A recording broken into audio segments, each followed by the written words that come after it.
to start it off? You want me to? Okay. We used to do it all we'll the time. start off. I guess it doesn't matter.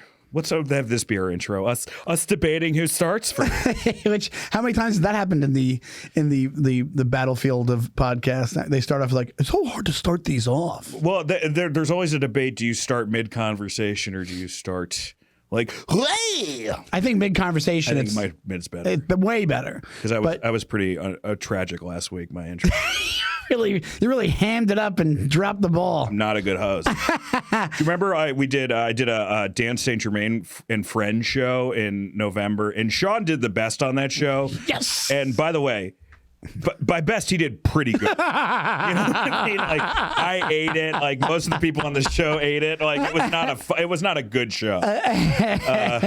Derek Humphrey gave me shit about my set on that show, and I was like, What did he say? He was like, "Oh, I was worried about my set, and then I saw everybody else's," and I was like, Derek had a worse set than you. What? Derek had a Derek, way you did a worse worse set than you. set. And you're right. My set was pretty good. It was pretty good. They were like nice people. That's what I think I'm into now with stand-up. Also, by the way, you're back for another episode of the Burbs Bros. Welcome to Burbs Bros. We talk about the craziest suburban news stories. You know where you're at. We're gonna get to crazy suburban news stories, but there is something There was a pressing matter. Sean, I'm sure some people in our audience have seen this, some of them, but Sean and Pat haven't seen this yet. I'm going to say this is from Gary, Indiana. That's where they filmed the movie. It's not. I'm just making up suburban story. There's a new horror movie. Oh, it's new. It's not an old clip. No, that's why it's new. This debuted last week. Glenn Close is the only white woman in a whole black cast, and she plays like some weird character. Okay, so I guess she's possessed in this part, and this is the craziest horror clip you're ever gonna see. Let's play it, Pat. And it looks like it's a VHS from 1983. Well, I think that's that's not the movie. That's the guy just for whatever reason. That's his like filter. framework. Okay, Yeah. okay. So this is a clip Here from we a go. brand new movie.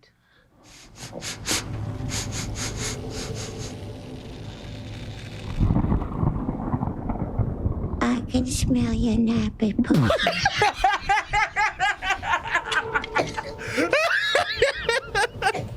Sean is convulsing right now. Sean is beet red. Also, She is like, didn't she win an Oscar? she never won. She's been nominated 8 times and she never won. She worked with my dad on something. Well, this is what I love about Glenn Close. She takes big swings, dude. That's a big swing. First off, you can make the case for blackface in this situation, or blackface voice, whatever you want to. That is. I don't know what the fuck that is. I don't know is she a vampire or is she? I think she's possessed by the devil. And like that's the way of the devil coming. I haven't seen the movie. Sarah really wants to see it, but it's got like 30% on Rotten Tomatoes. Oh my god! And I'm like I'm a little bit of a horror snob.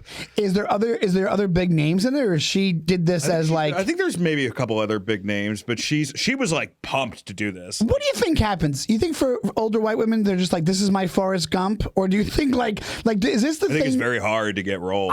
It's hard to get roles, but besides the fact. This is either her going, I'm going to have fun the rest of my career and do some batshit crazy stuff, or she thinks this is going to be so odd and stuff that this is going to be my Oscar. I'm going to get an Oscar for this. Well, let me, Glennie, it's not going to be your Oscar. Here we go again. I can smell your nappy pussy.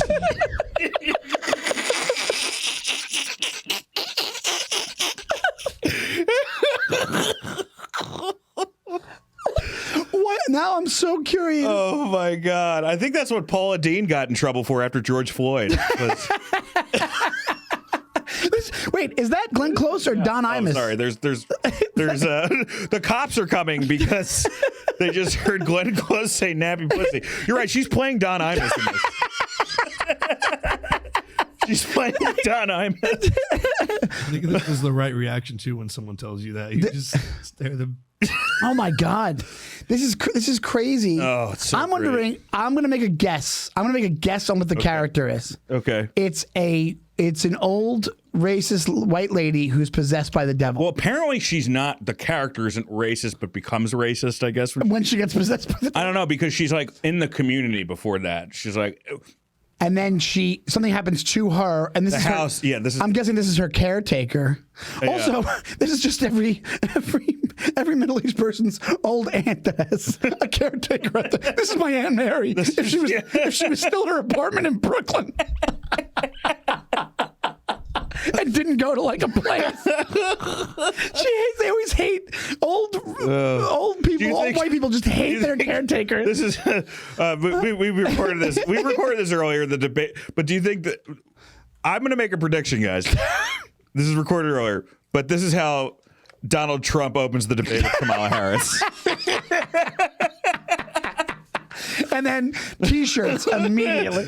That's my so God. goddamn funny. I had to show that to you because I just thought it was the craziest thing I've ever seen in my life. You know what? Really, just the words alone don't do it justice. You need the delivery. You need that need voice. the delivery. Nobody can do it like Glennie. No, we can do it like Glennie Close. She was like, all right. We'll move on to the next one. But one more time for good measure. One more, Pat. yeah, just one more time for good measure. A bon voyage. Here we go. The sniffing's my favorite. I can smell your nappy pussy. Larry David looks awful. Well, she has an actually appropriate reaction too. Yeah, she's like horrified. Oh, is that so man? great. I can't believe that has 30% on Rotten Tomatoes. Come on. You thought it was going to be an Oscar winner? Beetlejuice makes 110 million, and this doesn't do shit. She should be in Beetlejuice. That is definitely a Beetlejuice. That should be the new Beetlejuice. That's Beetlejuice, directed by David Duke. All right. Well, great. Of course, because it's a Burbs Bros, we got to start. We got to start from the king of suburbs, and that's Long Island. This is, of course, in Ronkonkoma, Long Island, which nobody ever gets right. The name of it. I know. What's how do you say? No, you got it. I got it right. Okay. Yeah, but that's because your wife is from Long Island. Yes. This is she. I mean, I breastfeed my 7 dolls and care for them like they're real babies. I don't care what haters think. They're not haters. They're your concerned friends and family. They're called family. they're called mental health professionals. Yeah, they're not. Why are all my haters dressed like nurses? Why am all my haters paying my rent? Let's see. What's she say? What'd she say? The volume's not on, Pat. Here. I could also see this being a one-woman show by a middle-aged female comic. Isn't this Hannah Gadsby's new show? I guess the volume's not coming in. Yeah, let's see. POV, you came home late at night from a weekend at an anime convention. Somebody's making fun of it. Oh, my God. She's taking to these... Okay, so I guess she's like... As if her life wasn't fucking... I couldn't breastfeed anymore because I only have 2 parts of my body that can produce milk if I could have a baby. So ever since I got Anthony here, I've been making bottles for them. And no, not real baby formula, too expensive. I am making them fake formula. Just whiskey. That I simply use flour and water to make the formula, with some turmeric to make it the right color, so it looks like real baby. Remember when there was a some turmeric? What do you get, a little margarita action in the middle of the? You just make a hurricane. Spice it up for the baby. Do you remember when there was a formula shortage? Yes. How funny would that have been? Like, there's a mom with a kid. It's like, sorry, this lady just got all the formula that she's coming out with.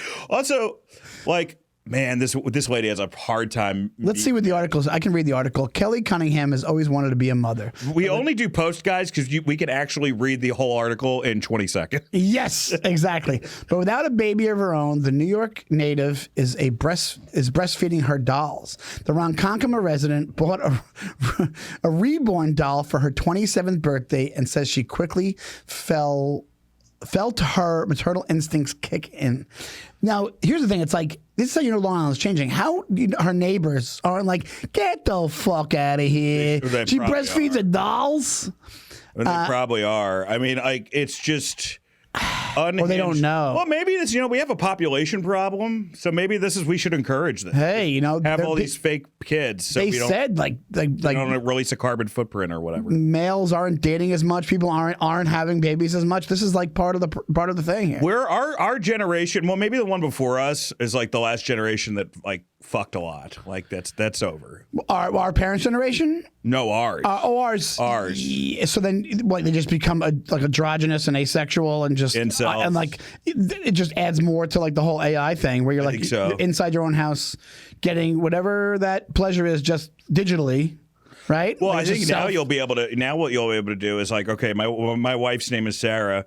I'll probably be able to take I'll like take her like tell AI, hey, be Sarah, but get rid of the annoying parts. So it's like a Sarah that doesn't like nagging. And then I fall in love with her Sarah. Can you be Sarah? The Sarah lets me have a sandwich once in a while. Can you be Sarah the fucking list? Can you be fucking Sarah on my fucking back 24 hours a day? Anyway, of course, the longtime cosplayer eventually had the idea to introduce her dolls to the world of introduce them like it's a emotional dog. These they can't feel, lady. You know she's hoping one of these just comes to life. Like she's just like, I've seen it happen before on those documentaries. In every 80s music video, someone comes to life. I watched this documentary called Mannequin with with Andrew McCarthy. And I've never seen that yet. Mannequin? Yeah. Well, at this point, there's really There's no reason. You just it's not like No Country for Old Men. Where, oh, you got to see Mannequin. What are you doing? You haven't seen Mannequin? I'd love to see a Mannequin purist. Just the guy who's like, Mannequin was, they missed on the Oscars with Mannequin. I was talking to TJ Moore about this, but one of the saddest things I've ever seen was it was outside the Improv, and it was this man, maybe a couple years older than you, but he was holding a giant Big Hero poster for TJ to sign. Like the cartoon? The cartoon, and TJ didn't show up, so it was just this guy holding a Big Hero. It's an adult man. There's in the corner holding a big. All right, here's a good question. You just brought this up. What's sadder, this or the festival autograph seeker people with the binders? All right, I already know my answer. It's this. But yeah, for sure. But there are. I don't think that's too bad, is it? It's a hardcore. You know my story with that, right? You know I told you that when I was at Montreal. And somebody thought I was Kyle Kinane, which is also Kyle is one of my favorite comedians, but he's also kind of a deep cut for like regular people. He's a great, and I look like him. I look like him, but if you're like, I'm a deeper cut. I'm a way deeper cut, and I'm talking to somebody else. There's Kyle right there. We do look similar, but he's skinnier and he's a more handsome gentleman than I am, and. I'm not by much. No, we look very similar, to be honest. Not really by much. But he's an amazing comedian, and I'm talking to somebody else, and I don't hear it, but they go, I think that guy thinks you're Kyle Kinane. And then behind me, I hear like a guy, just probably 300-pound guy, 5'8", with a binder, just standing there going, Kyle? You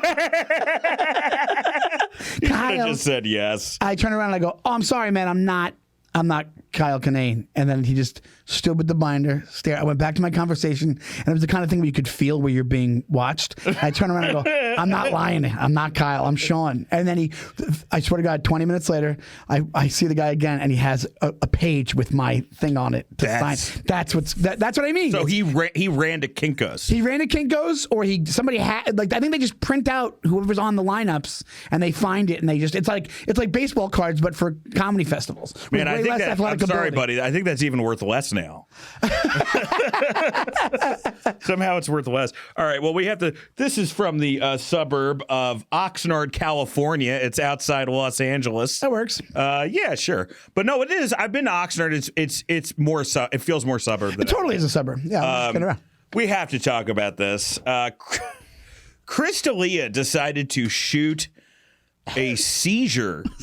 Also, if you think a guy who went through with something would kind of grow in emotional intelligence. You think he'd kind of. I mean, you think if you've been down on some hard times. You think if you've been canceled or Me Too'd, you're like, maybe I shouldn't show the footage of this person having a seizure in the middle of the audience. Maybe a guy has a seizure at my show, and I just make it a private moment for everybody that happened that night. Here's the thing.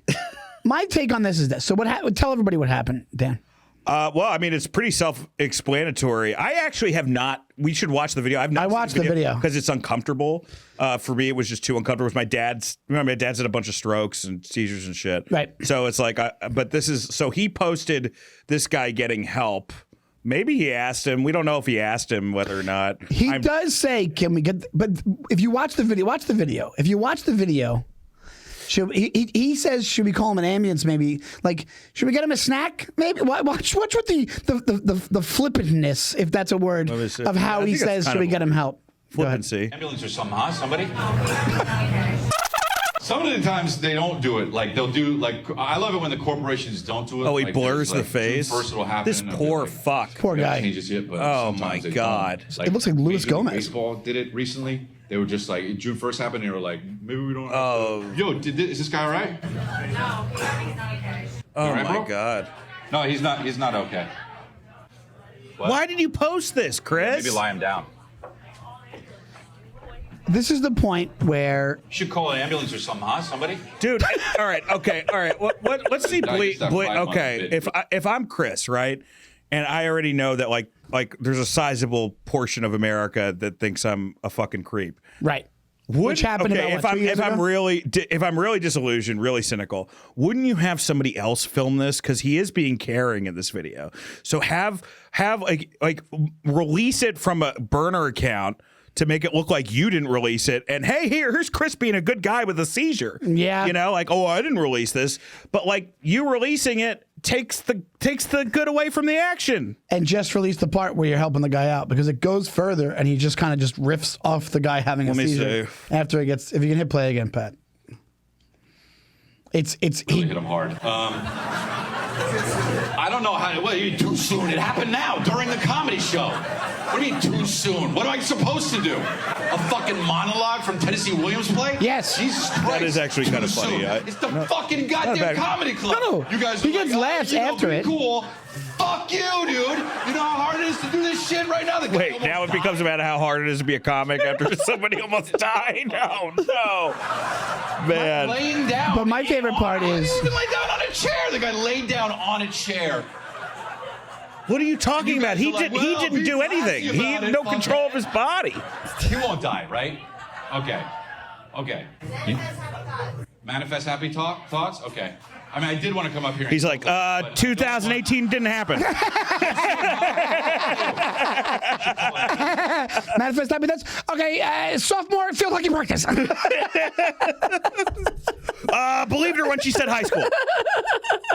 My dad's money. My dad's money. My dad's money.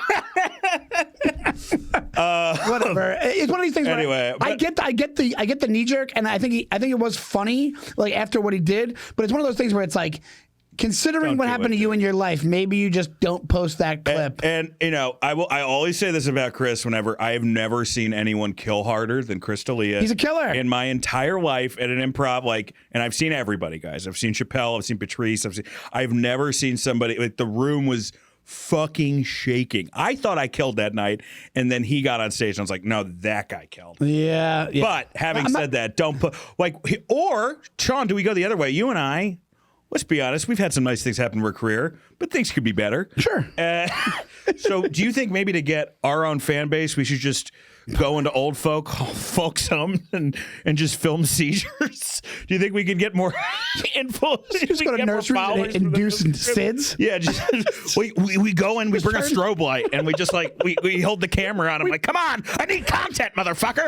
We Pokemon the kids. We just flip all the babies over like hamburgers in the cribs. And it's like, isn't Sid supposed to kind of happen? And then we're just there like, somebody help the baby. It's funny. We're calling him out for something that like that we see like he gains 1 million followers. We're like, all right, we better let's start it. Let's get the strobe lights. Can I do my hospital tour? Oh God! No, don't get me wrong. I'm not saying the guy's doesn't do well. I'm just saying that like you're right. Public perception of you. It's immediately there was people that were posting this going like, Jesus, dude, what the fuck's your problem?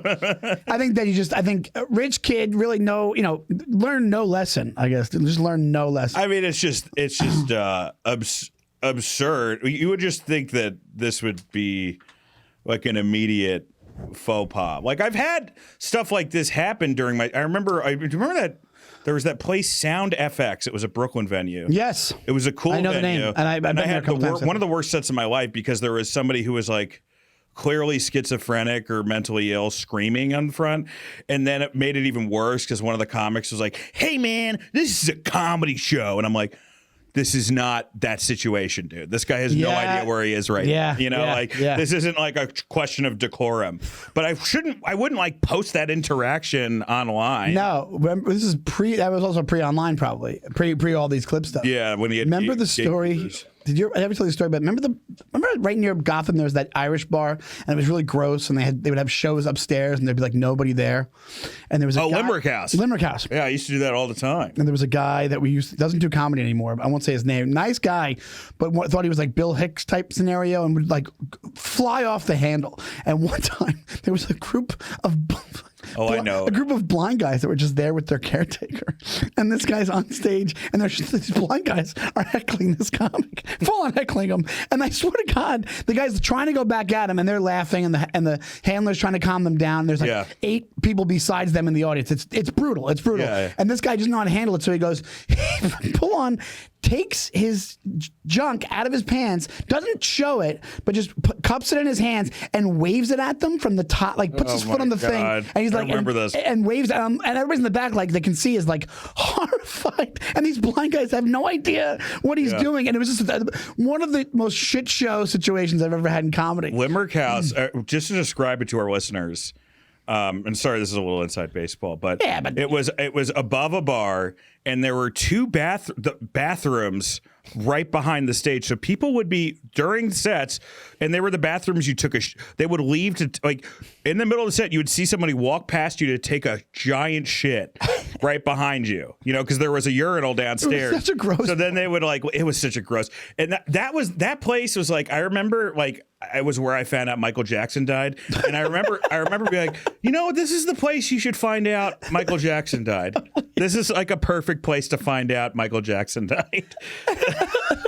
But that was that place. There were so many comics there that some of them haven't quit. But remember, there was Sick Rick Barbetta. Yes, he was a serial killer comic. That was his gimmick, I guess. Yeah, and he would like literally he would be like he would set up a premise, and then he would go, and then I killed her, and that was like the punchline. He would hold a knife and like just be like, I killed the guy. And it was early on, and they like redid it and called it something else. The bar itself, like they turned it into a nice bar. I think it's gone, and it's still shut down. Yeah, or it was Limerick House, and they redid Limerick House. I mean that thing was built up. Oh my God, that's like Indian Burial Ground open mic. It was like it was an open mic for Indian spirits. Yes, absolutely. It was like 08 American type. spirits. It was brutal. All right, let's go to the old next let's go, scenario. You know what? I want to. You brought this, and I really want to dive into this. This was open. I guess this is in a suburb outside Detroit. Open casket in a park. It's a little bit down, Pat. It's past number 9. They're not numbered. Open cat. Yeah, let's check this out. This is insane. An open casket in a suburban Detroit in Warren, Michigan, guys. Prompts calls to police. Can you read that one? Because I'm. Yeah, you can't can't read see it. Yeah. Warren, Michigan, a suburban park with baseball fields, a playground, and picnic tables had an unusual addition this week: an open casket containing the body of a 97-year-old woman who used to live in the area. Police in Warren fielded calls from curious residents, especially after a photo was posted on Tuesday on social media. So they wondered if it was a Halloween prank. So Madonna Stiller's family said they simply wanted to honor her before her burial that day in Detroit. And you were worried about migrants. The funeral director temporarily situated the casket in the park so that the deceased. I just don't understand. Why can't you do this? Can't you just do this in the funeral home? Is it cheaper if you do it in a baseball field? We wanted to honor my mother. Well, what was the reason? What was the reason she wanted to be in this field? Did she work for the Parks Department? Does it say the reason? She had an affinity for squirrels. The funeral director temporarily situated the casket in the park so that the deceased family members could say their final goodbyes. Is it prior? You know what it is? They're just trying to skate out on the cost of a funeral. That's what it is. That's exactly what this is. Or is it like you go to the funeral home and it's like a restaurant where it's like, we got nothing to say. We got a table outside available if you're okay with that. And they just go to this park. Is that what it is? I think it's just like we have seating in the back. You want outside or inside? Do we have a picture of this lady? Photo on Facebook. Maybe. A photo on Facebook showed. Hold on. That'll do it. You click on that. Did Pat, the photo on Facebook? If that, it's gone. Yeah, they took it got off. rid of that. They got rid of it. But I can't. Here's the thing. It's like, so you can't just say. You can't just go, we just wanted to honor my mother, so we just kind of like let her hang out in the park in the casket for a bit, and then we packed her right up and took her to the funeral home. Obviously, they were like doing a memorial like in the park. Like you're just trying Originally, I thought like they just put her in the outfield during a softball game. They didn't even use a casket. They used a refrigerator box. They're like, well, she loved refrigerators, and we're trying to honor her by putting her in a refrigerator box. How much of a motherfucker are you? They're just like, they're just making it up. We want to honor her. If I'm this old lady, I'm like, you know what? Just don't remember me. Just don't. No, at this point, don't remember me. And they don't even say the reason, like that she loved this particular park or something or whatever it was. I'll tell you why. She loved this particular park that was located right next to my house. It was probably next to the guy. It wasn't even near her. It was it's an easy commute for me. Yeah, she liked some park that was. I remember she took us to a baseball game once. She liked a park that was like 1,000 miles away. They're like, she's not gonna know. She's not gonna know what park it is. Let's just do the park down the block. And there was like full on kindergarten field trips going on at this park. Well, what about you? Would you? What if your family? What would be the thing? Let me ask you this: What would be the thing that if your family was you died tomorrow, and they're like, we just wanted to honor him, and it'd be a weird thing. What would your family? I think they feel like they just put you.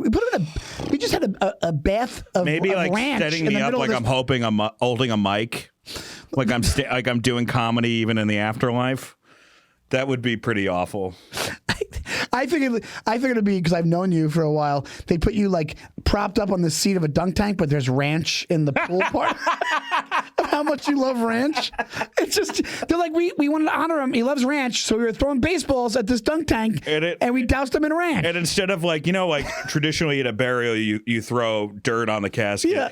We just have a line of people with chicken nuggets, and they walk by and they dip it into the pool, shed a tear, take a bite out of the chicken nugget, and keep going.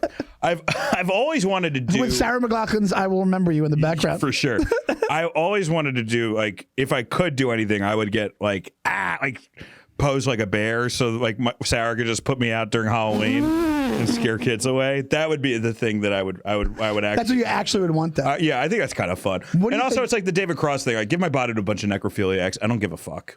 Have them. I'm going to be cremated, but what do you think mine would be? That my based on what you know about my family, what do you think they would do? I feel like they would. Well, I mean, your mom would have a field day. I mean, she'd be devastated. She'd be devastated because she loves you a lot. Of course. But also, she has like the Irish mourner thing, and this would be like Judy Garland in front of a piano, oh, Shawnee boy, my Shawnee boy.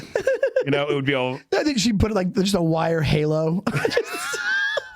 Somebody's playing. Your mom would stop to play bagpipes in the middle of it. Stuff me my communion suit, but like me now. It's hanging out. Yeah.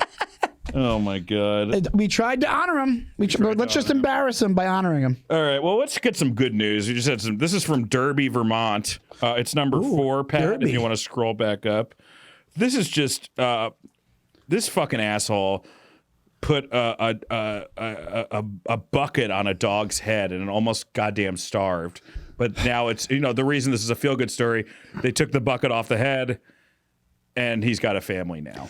Okay, let me see. I can read this. Oh, here we go. Let's watch that video. Probably too Thanks long. for joining us at 5:30. I'm Darren Perrin. And I'm Catherine Huntley. People all Darren over Perrin. social That media. name's a lot, huh? Lovers in Darren the Perrin. Look at that Northeast poor Kingdom fucking dog. We're racing against time to rescue a dog.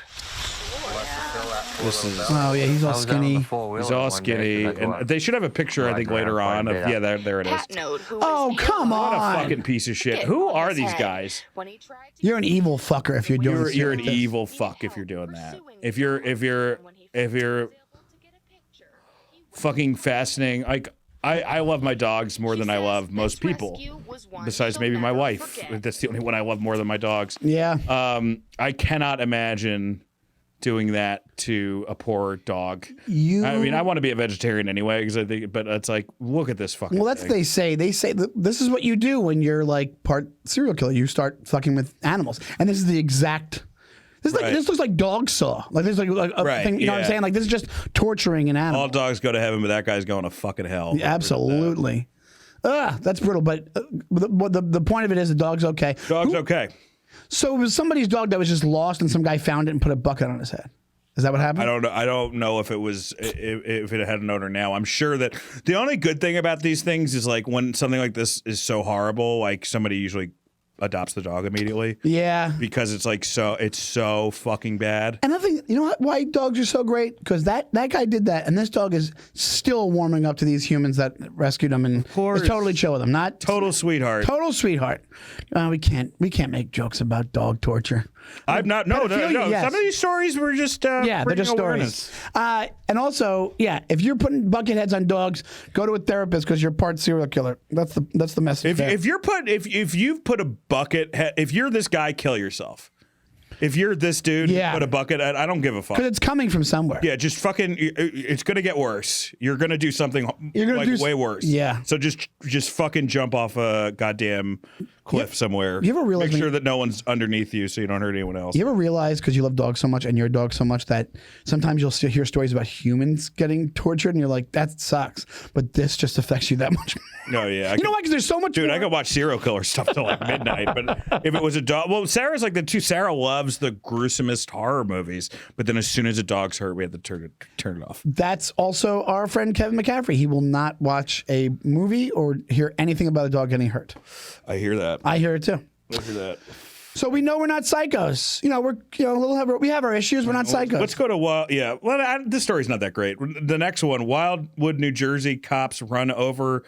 I mean, come on, dude. This is like, I understand being a cop. Being a cop is hard, but how the fuck do you do this? Long Island's sister place. Wildwood, New Jersey. If you can't afford Ronkonkoma, please check out Wildwood. Also, it's Ronkonkoma. You make it sound like it's Kokomo, like the Beach Boys. Oh man, you know what we should watch after this? Let's look at this story, and then I want to watch Mike Love's Hall of Fame speech. Is it just him having a stroke? Have you seen this? No, I will watch. Okay, we're gonna go through the story, but then after this, Mike Love, when the Beach Boys got inducted to the Hall of Fame, got fucking hammered and has the most bitter Hall of Fame speech in front. And he's calling out. We'll watch that after this. All right, let me read this one for everybody. Okay, a woman relaxing at a beach in Wildwood, New Jersey, was reportedly run over by a police officer during a freak accident last week. The incident took place on Wednesday afternoon, according to the Star Ledger. Wildwood Police Chief Joseph Murphy told the press of Atlantic City. Oh, it was Atlantic City. That makes sense. The incident I guess involved, Wildwood is part of Atlantic City. Oh, it was a pickup truck. How does this woman not dead? The victim. It's got to be like she's got to have such a mixed feeling because she's like in all this physical pain, but then also in her head she's like, I just got $5 million. 1,000%. I just got $5 million. This is how sad Atlantic City is. This is the only thing that pays off. This is the closest thing to a winner you're going to find in Atlantic City. Fucking this roadkill lady. She's going to bankrupt the city. Murphy said the officer was driving the pickup, was responding to an ordinance violation when the accident happened. So somebody had a firework on a beach and then he ran over. Somebody was drinking a beer on a beach and he just ran over this woman? You know that's exactly what it was. You know it was open container and he was like, yes, this is Billy's time to shine. And he just hits the gas on the F-150. What do you just do if almost murders the lady? If you're the family, like, I mean, if you're that guy, if you're her husband, right, you're allowed to punch that cop in the face, right? And you should be allowed to punch that cop in the face and not go to jail. I think that's actually in the law books of Atlantic City. It's just become the Wild West at this point. I mean, at that point, you're no longer a cop. You're just a guy who fucking drove over somebody on a beach. Yeah, you're just kind of like, and also it's like, I don't think they're attracting the best of the best down in Atlantic City at this point. I think people, it's the place where people forgot. Also, they were trying to make it, they're trying to make it a college town for a while. They wanted to attract colleges. They want to do anything. Yes, yeah. You would tell me the story of, I don't know if we talked about this podcast, but you would do a weekend there and just, you knew all the hookers by a first name basis. It was called Comedy Stop. It was run by this guy, Bob, I forget his last name. He owes me $2,000. He lives in Key West, Florida. Yeah. Bob, I always forget his last name. He was notorious for being a maniac. I heard that he fucking put a bucket on a dog's head after that. He full on. You do a week there, and it was a week or two before. That was not one I was jealous of when you called up. I was like, oof, I'm in a writing room. It was a week before I did the Comedy Central half hour, and I was so excited. And even I knew. I called the agent that booked me. I go, hey man, I've heard stories about this place. I don't want to lose faith in my material. Can I not do this? No, it's the best way to do it. It kind of was. It's the best way to do it. It really was. So I did it, and then you basically live in Atlantic City for a week. The shows are brutal to the point where, besides the hooker thing, this guy Bob, somebody was heckling me. I gave it to them, and he took the side of the heckler. I've had that happen. And on top of that, you stay in this like. Dude, it looked like somewhere out of The Wire. It looked like one of the towers in The Wire. Jeez. And you're walking back and forth to the casino every day. And by day 3, I just knew all the hookers that just like, they started work, I was starting work. And I was like, have a great night. And they were like, bye, Sean. See Where ya. everybody knows your name. It was the worst Mr. Rogers neighborhood. You know, ever. maybe that should be if this podcast, you know, like once we get a big audience for this podcast, because it's going to happen, folks.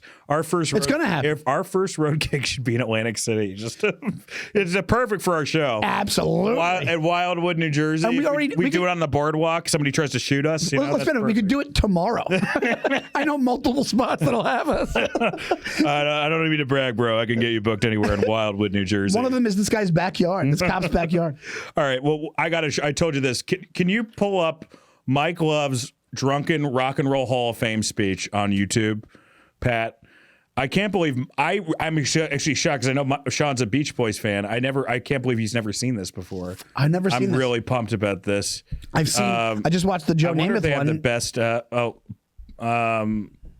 Yeah, he's hammered for. We should let's play it and we'll just stop when it gets weird. Okay, so we're gonna play the speech. So this is at the Rock and Roll Hall of Fame. Beach Boys have just been inducted. We're going to stop every time he does something. We heard, from cousin Brian, the reason why we started making music. Mike Love is the drummer for the Beach Boys, guys. And it sounds corny, but you can hear it in the harmonies. Those of you who are musicians. And the reason why people like the Beach Boys is because we love harmony. Okay. Already, all right, not bad. Not bad so far. But a weird tinge in the voice. A weird acceptance speech for Hall of Fame so far. Yeah. Because he's already defensive. And we love all people, too. When I went to school, high school, my cousin Brian and I would jump over the fence, ditch class, we'd go surfing. Now, we couldn't surf very good, but it was a whole lifestyle thing. I think he was the only surfer. We would listen to the music, the R&B music at the time. And some of our favorite records were the doo-wop type of deals, and there you go again with harmony. And I think it's wonderful to be here tonight, but I also think it's sad that there are other people who aren't here tonight. And those are the people who have passed away. Those are the obvious ones. But the other not-so-obvious ones are people like Paul McCartney, who couldn't be here tonight because he's in a lawsuit with Ringo and Yoko. Already just jumping. This is 80-something, right? This is already just because this dude hates the Beatles because they're better than the Beach Boys. And they wanted to be the Beatles. Yeah, they wanted to be the Beatles, and it just never. And Brian maybe they could have if Brian Wilson didn't go crazy, but he just got too crazy, and he just goes off here. He. Full on. First off, you're bringing up a lawsuit in another person's lawsuit in your own Hall of Fame speech. That's like the fucking Google definition of pettiness. So right, and the whole idea is like, I know the world's watching me right now. Let me be as petty as possible by mentioning this thing of like these invented. It's so funny because every time you see this were YouTube comments before YouTube comments. Yeah, it's him being a troll in person at the Rock and Roll Hall of Fame, and you can only imagine Paul McCartney's reaction would probably be like, "Oh, to each his own." Like he wouldn't give a shit. Oh, Mike seems to be upset. Even by this point, this guy has $500 million, and he's like, I don't care. Yeah. I mean, so does he. That's the sad part. Yeah, that's the sad part. All right, let's play. Does it get worse and worse? I think so. Yeah. It's been a while since. That's what he sent a telegram to some high-priced attorney in this room, you know? And that's a bummer, because we're talking about harmony, right, in the world. If we can't get it together in America and in England in harmony within our groups. This is so hypocritical because him and Brian Wilson fucking hated each other. Yeah. He never got along with the rest of the Beach Boys. Full on had mental problems. Yeah. Part of it. But he was a nasty fuck. Mike Love has been a nasty fuck for. All right, keep. Of course, he's alive. These guys are always. You can believe it. The Beach Boys have their own intersticene or whatever you call it, squabbles. But that's a bummer when Ms. Ross can't make it. You know. Miss Diana Ross. I guess, yeah. The Beach Boys continue to do we did about 180 performances last year. I'd like to see the Mop Tops match that. The Mop Tops. I guess that was they also. Hey, maybe you start off with the Mop Tops and then you build up to Diana Ross and Paul McCartney. The Mop Tops. Oh, no, he's talking about the Beatles when he says Mop Tops. Oh, the Mop Tops. I thought it was a band. Oh, I get it. He called the Beatles the Mop Tops. Like you got it. What are you, a police sergeant in 1936? Get out of here, you Mop Tops. All right, let's keep playing. People are booing him now, as they should. I'd like to see Mick Jagger get out on the stage and do "I Get Around" versus Jumpin' Jack Flash any day. Also, he is the most solemn drunk person I've ever seen. That's how you know angry drunk. He's just like, he's an angry drunk. Angry drunk. He got a he basically said that "I Get Around" is better than "Jumpin' Jack Flash." I think they're equal songs. Jumpin' Jack Flash and Get Around? In equal round. You know what this is a reaction Neither of them to? are the best songs from the band, but I think they're equal. You know what this is? It's the idea that he's like, our place in rock and roll has been like, you're the corny, like, Beach Boy surfer guys, and this is my opportunity to just take you guys down because we've lasted and you didn't think we would. And because we've all known each other at this point for, Jesus, how many years is that? Actually, no, it's not even that long. It's like, I'm sure 60, so many conversations have been the conversations between Mike Love and Paul McCartney have been this. Hey, Paul, we're doing this. That's great, Mike. That's great for you. We did it 2 years ago. You did? Oh, fuck you. You know? They made Pet Sounds because they idolized the Beatles. Yeah, so it was after Sgt. Pepper's Rubber Soul or something. All right. It's like just. Now, a lot of people are gonna go out of this room tonight thinking that Mike Love is crazy. Well, they've been saying that for years. Ain't nothing That's an new easy about applause that. line, by the way. The what? Like, they call me crazy. Well, they've been saying that for years. Yeah, yeah. I'm still around. But what I'm talking about is forget this room. The United States is 6% of the population of the world. That's why I came here tonight with Muhammad Ali. Muhammad! What are you talking about, Mike? He's just pointing at people more popular than him in the crowd that he had he had a shrimp cocktail with to try to get the heat off him. Accept the award. Oh, this is brutal. This is insane. Salam alaikum.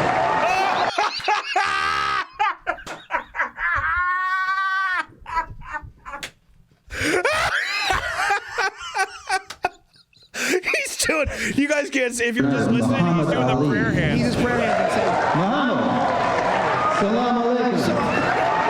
To Muhammad Ali. He looks like a guy who would call him Cassius Clay now. Yeah, he's like fucking draft dodger. Keep playing. Jesus, this Keep is playing. Good. This is so good.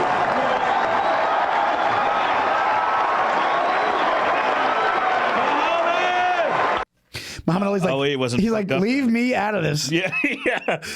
This is insane. And it's also like, what do you think? If you did this now, I don't know if it would even have lasted this long. Like if it was somebody equivalent to him now. Stage. I don't know, man. I don't know if you can get somebody off at your Hall of Fame speech. I guess like not. Hey, Pat, can we pull up? Sorry to keep doing this to you. Pat, do you have the Michael Jordan Hall of Fame speech where he calls out his high school coach? That's the sad, because he's clearly, again, it's very much like this. He's drunk, and I guess he didn't get varsity his first year, and he still blames this fucking poor. Talk about, he might be like, that's the thing about Michael Jordan, might be the pettiest person in the public eye. For sure. Even though now his life, and now every video I see of Michael Jordan, it's the R. Kelly Happy People video where him and his wife are like dancing with 10 other guys, you know? Yeah. Hold on. Michael Jordan like Karen Brussels. Well, wait, no, that's not it. But just based off the documentary, when you watch, I guess he called somebody else. Here. Like he can't hide it. Like he can't hide it. This is Jordan calling out Brian Russell. Brian. I don't know. Brian Russell during his Hall of Fame. Brian. Yeah, it's just Brian. Yeah. So But, this is yeah. him. This is another really nasty Hall of Fame speech. Time of my career, you look for any kind of messages that people may say or do Constantly to get you motivated to play the game of basketball at the highest level, because that is when I feel like I excel at my best. Hey, but pause. By the way, Michael, I think we can all agree that's where you're at your best, is playing basketball. I don't think anyone's putting Space Jam in the Criterion Collection. No, he's saying being inspired by what people say or do, meaning that at my best was based off spite. Constantly. Well, I mean, that's totally true if you watch that whole documentary. But it's insane. Let's keep. That's an example of that. And the last one that you guys probably have seen, I hate to do it to him, but no, you don't. He's such a nice guy, and so don't do it. So don't do it. When I first met Brian Russell, John and Carl should remember this. I was in Chicago in 1994. I was working out for baseball. They came down for a workout and shoot around. I came over to say hello. And at this time, I had no thoughts of coming back and playing a game of basketball. And Brian Russell came over to me and said, "You know what, man? Why'd you quit? Why'd you quit? You know I can guard you. If I ever see you in a pair of shorts, you remember this, John?" And John Stockton is like, yeah, Mike, I remember you. Yeah. I remember you being better. I remember the best basketball player in the world being better than another basketball. I remember you having a stroke in public when this guy told you this. Decided to come back in 1995, and then we played Utah in '96. I'm at the center circle, and Brian Russell sitting next to me, and I look over to Brian. I said, "You remember this conversation you made in 1994 about I think I can guard you, I can shut you down, I would love to play against you. Well, you about to get your chance." John Stockton does not look happy. No, he doesn't. By the way, no, because he knows. I think he knows where it comes from. He's like, "Fuck this guy." Yeah, it's like, you won, man. You're here for. And by the way, right behind him is Isaiah Thomas. Isaiah Thomas, who is being a great sport because Jordan is the guy who blocked him from going on the Dream Team. Michael Jordan, right. because Isaiah Thomas wouldn't shake his hands after they beat him in the finals. They beat the Pistons in the Eastern Conference Finals. Jordan was like, "Okay, I'll do the Olympics, but you can't have him do it." Oh my God! Like, he's just like, if he went into politics, he'd be a dictator. He could. He's not likable enough. No, I'm kidding. But I'm saying, like, that level of ego. Oh, for sure. Yeah. Yeah, just he takes a bunch of lefts instead of a bunch of rights. He's Idi Amin. You know, he is the. And believe me, he's the greatest ever. ever. Since that day, he got his chance. I don't know how succeeding he was, but I think he had his chance. And believe me, I relished on that point. And from this day forward, if I ever see him in shorts, I'm coming at him. So he's like trying to break balls. You know, he doesn't talk to the camera. Just shot to Charles Barkley, and Barkley and him used to be like best friends. Because he called him a bad owner. He said he was a bad GM, which everyone knows. He's the worst GM of all time. Yeah, and everyone knows that. But then he just stopped being friends with, Charles Barkley. And Barkley's like, "I hope we be friends again," but I just can't. If I got to a certain point, I don't think I'd have it in me to still be that level of. I think I'd just be like, "I won. I'm good." I wonder. That's why. Let's see, because like you and I are good comics, but we're not like Michael Jordan level comics, right? Yeah. So I'm trying to think of like somebody who's like the shit, like a Michael. Okay, another example would be Michael Phelps with swimming, right? Is there somebody who's the best at something who's just totally nice, great, like total non-cycle, total easy at everybody? Because obviously. Comedy, I think the best ever is Louis and Pryor, and they've both had their problems. They've had their problems, but like in person. But Louis fine in person, yeah. But like I'm talking about as far as like, is there anyone who's adjusted who gets to the top of their field? And I don't. And kind of sees like the absurdity of the whole thing, and kind of like pulls back a little bit. You mean? I think some movie stars do it. I think you have like a Clooney now at this point. But Clooney's not the best actor of all. Clooney has to know that he's lucky in some ways. Yeah. It's like more movie star than great. He's more movie star than great actor. He's a good actor, but no, you're right. Maybe when you have that in you, that's just in you your entire life, and you're a slave to it. Yeah, and that's why you see these people and they don't quit. Because you see, okay, a better actor would be like Richard Burton than George Clooney, right? And and he was a fucking nightmare. Right. So it's like or like a Philip Seymour Hoffman was known for, like, I don't think he was known for being a nice guy, but known for being super difficult. It was the last Hunger Games. He was just apparently on set, just like on heroin, strung out the whole thing. Wow, that sucks. Let's do woman puts political opponent supporters in a free speech zone. This one is wild. It's a little bit up, Pat. Yeah, right above Marple Township. That's it. A free speech zone? Well, let me explain to you what happened in this story. Okay, so this is here. Can you just go down a little bit, buddy? This is in Kane County, which I don't. Where in? We have a county campus in Geneva. Where is this from again? It's which suburb is this? It's. Can you go down a little more, Pat? It doesn't say the state.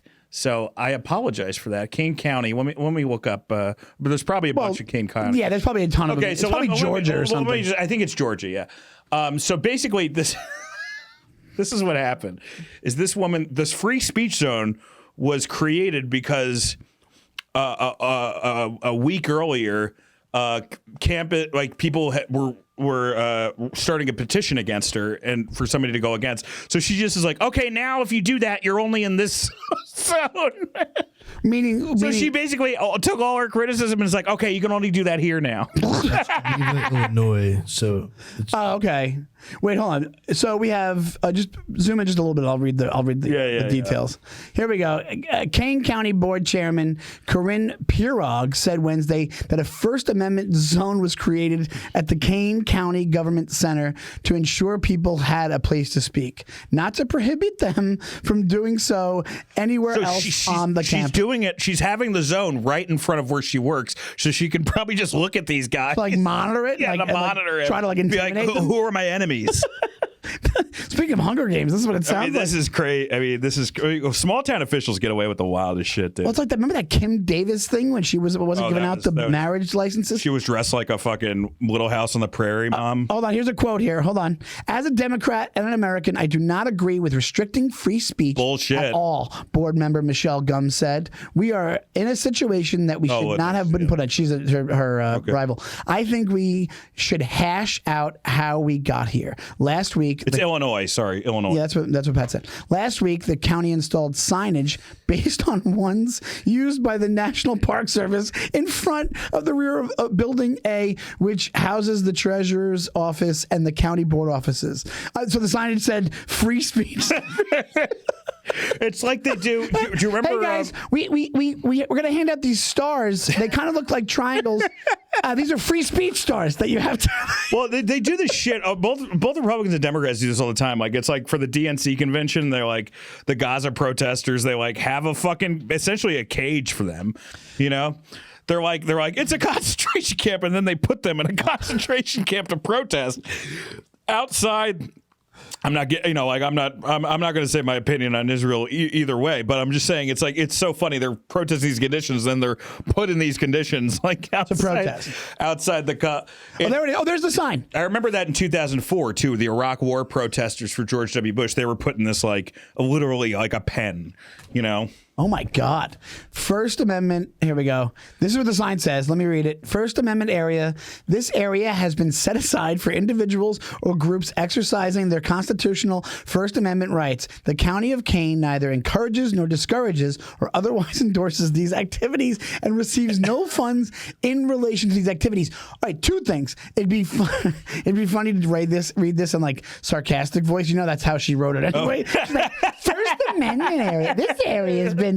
Oh, do you want your First Amendment rights? Secondly, you don't have the ability or the power or the agency to. Nobody has the ability to do this. No. This is insane. It's also it's free speech. Well, we have that right everywhere. That's what I'm saying. It's like having a sign be like, oh, okay, no sexual harassment here, guys.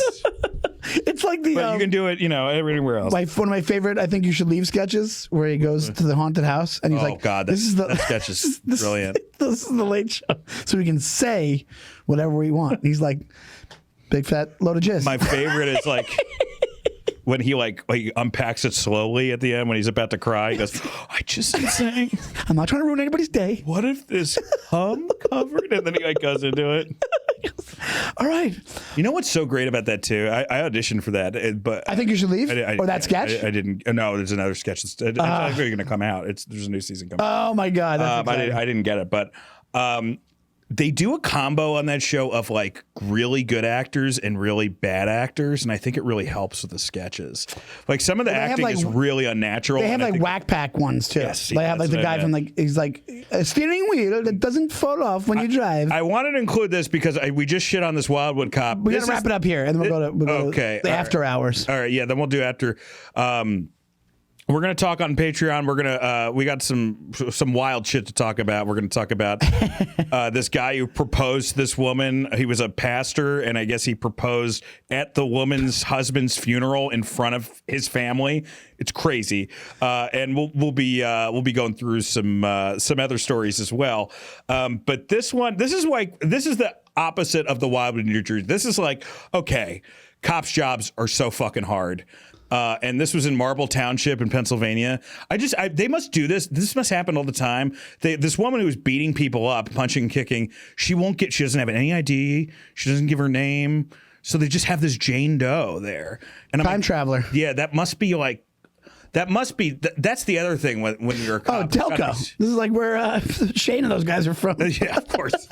Yeah, she's a big Tires fan. But no, what I'm saying is like this is like where it's got to be hard to be a cop when you have somebody you have no idea who the fuck they are and they're just being so difficult and you're like, what do I do in that And situation? you had to treat it with kind of kid gloves because what are you supposed to do? She's like 90 pounds. She's 90 pounds. She's obviously not well. You know?